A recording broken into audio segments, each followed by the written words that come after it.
Here we go. Next question. It says, Pastor April, how can we rebuild trust after hurt words? Signed, a value queen. All right. How can we rebuild trust after hurtful words?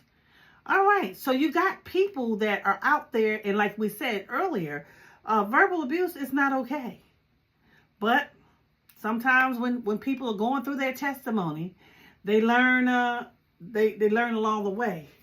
And they find that, some of the ugly words that they say to people, it's not good, because guess what? Once you speak those ugly words, you cannot eat them back up. They're out there in the atmosphere. Any queen want to comment on that one? How can we rebuild trust after hurtful words?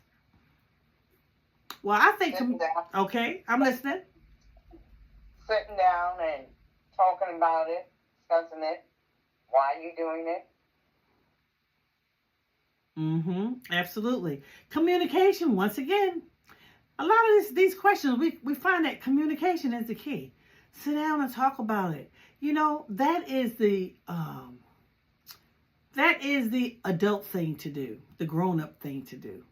It makes no sense for you to holler bad words and this person's hollering other ugly words at you, and now you like, is that how you really feel? Because the word says, out of the abundance of the heart, the mouth speaks, right? So whatever come out your mouth is in your heart.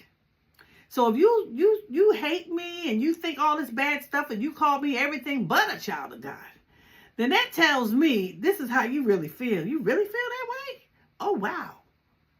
But if you sit down and take time to talk, well, honey, I didn't like it when you said this. It made me feel like that when you said this. Please don't say that again. Don't talk to me that way. I don't appreciate that. But if you say nothing and you just say, well, I'm going to roll with the punches and I'm going to say to him, oh, he said that for me. I used to be a terrible cusser. Yes, thank God for deliverance. And I used to make up cuss words. But you know what? One day I realized, Pastor April, this is before I was Pastor April though.